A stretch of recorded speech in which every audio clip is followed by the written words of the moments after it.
Welcome back, Tigercast fans. Welcome back to another video. This video tonight is another one about a training report and match sim, which took place on Friday, the 17th of January. There's been plenty of reports written and posted around on various websites, which has been great to read. So well done to everybody who was able to get a look at what was going on. I do want to give a special shout out and mention to Caesar and the Punt Road End crew, who probably put out the more comprehensive reports of what went on at training. And again, I do want to stipulate, I'll always give credit where it's due. I've spoken to Caesar about it. He's okay with me talking about his reports and everything else. Basically, my method behind it is that not everyone is a part of the forums to see all these reports, and it's wonderful information and wonderful insight into how we're going in training, and it's just a way to reach more Richmond people who may not be on those websites to hear about what the Tigers are doing. So all those who go to training and post reports on different platforms and websites, you're doing amazing work, and it's so good to see all these write-ups. But a brief rundown of what happened today from a collection of all the different reports and things that we've read. I think the common theme that we've seen from a lot of people, and things that we've probably noticed from videos as well, is there's just been a very, very big and noticeable difference in the warm-ups and the way that our players get ready before training, which sounds really silly and minor, but I know we spoke about it on the injury video as well that we posted recently. But just the work that Ben Serpal's doing and having individualized running programs and just a real dedication and focus on technique and strength, just to help with injury prevention, to get the most out of themselves.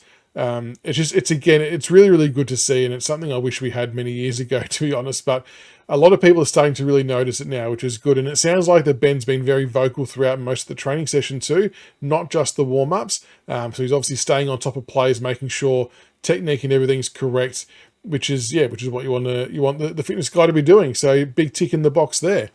In terms of the rehab group, Smiley was in the rehab group.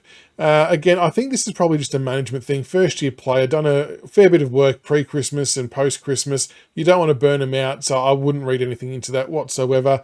Prestia doing some light running again. I think someone on Twitter posted that they had heard from the club that it was just, again, a management thing with his workload, given his age and injury history.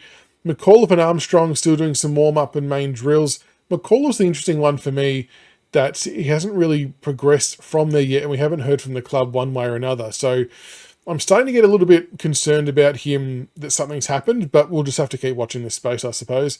Jonty Fall is doing some running work for one of the first few times, which was good to see. Juddy Clark was a name that kept popping up on various reports, that he'd done a lot more work this time around and even participated in some of the group drills. I know the club is keen to let them try and see out their full 12-month recovery, but to hear Juddy Clark is hitting the ground running and getting stuck into stuff is really good to see, because he's got talent, and I really would love to see him get some good AFL game time this year. To hear he's getting some more drills into him is really good to see. Young, Houghton and Gibcus doing their running still, just in recovery from the ACLs. I'm guessing Lafau is probably in that kind of group as well. But yeah, we'll see more of that progression as the weeks go on. One of the main drills, and this is specifically some information from Caesar, so shout out to Caesar from Punt Road End. One of the main drills they did before match sim was they like to do one from the half-back line, which involves a chain of handballs to overlap runners and a pass by foot once clear from defensive 50. Combining that as well with a bit of a kick out to the pocket, which I did raise a question about a few days ago. I'm praying that we don't just bomb it down the line anymore from that kick out to the pocket.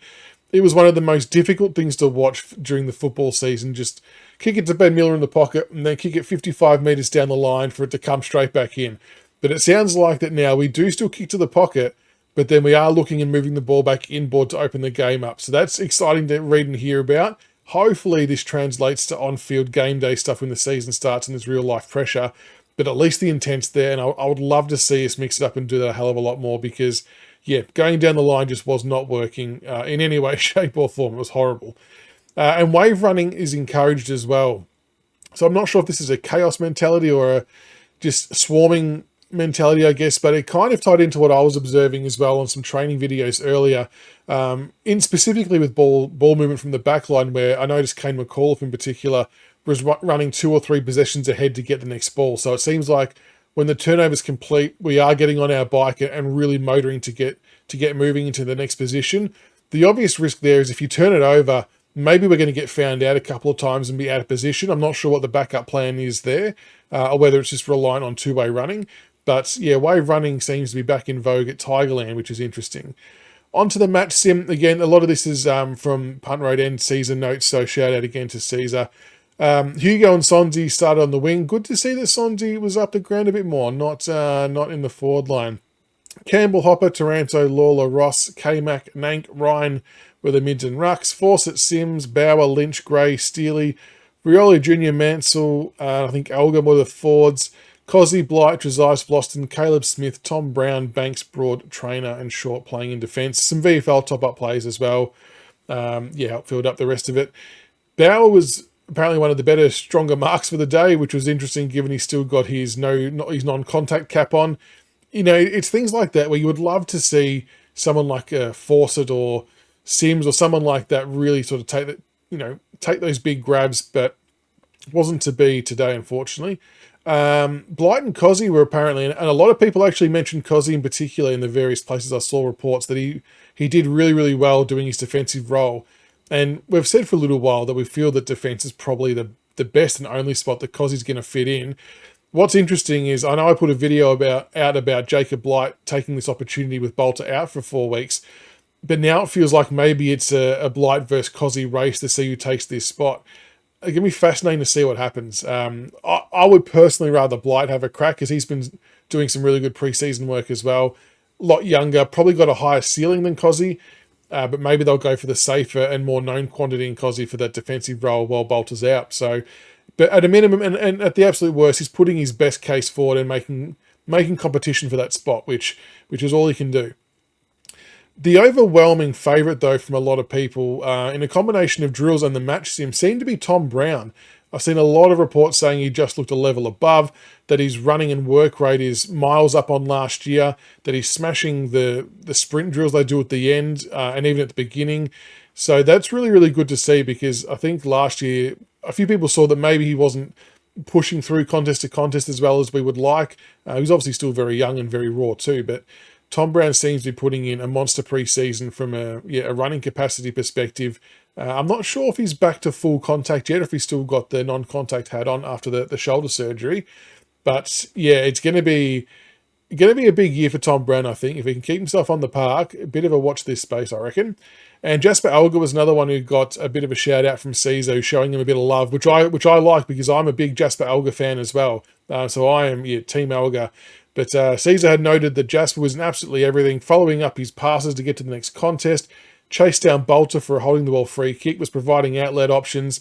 And in Caesar's opinion, and probably maybe a lot of other people's opinions, that based on what he's seeing so far, he just can't see how Alger can't not make it as a footballer, if that makes sense, and not necessarily just as a small forward. And I tend to agree with Caesar. From the footage and the bits and pieces I've seen, he shows tremendous AFL traits and desire to get from contest to contest, the hunt, and good skills, clean at ground level. And I know his size and his age might seem not get a game for maybe the first half of the year, but I will not be shocked to see Jasper Alger in for a few games at some point in 2025. He just seems to have it. I don't know. It's a weird one, but for someone who was taken as late as he was, but Alger seems to be doing good things. So that is the training/match sim report for today. Again, massive shout out to everybody who posts what they see and what they hear from the training sessions, on whether it's on Facebook, on Twitter, on Big Footy, on Punt Road End, wherever it might be. It's great work, and this is just another way to share all of that information with other Tiger supporters who don't get to see those forums. So massive shout out to you all, and hopefully we get some more training footage from the club in the future, because they've been doing some good stuff. But yeah, make sure you like and subscribe for more, and we'll see you for the next video. Go Tigers!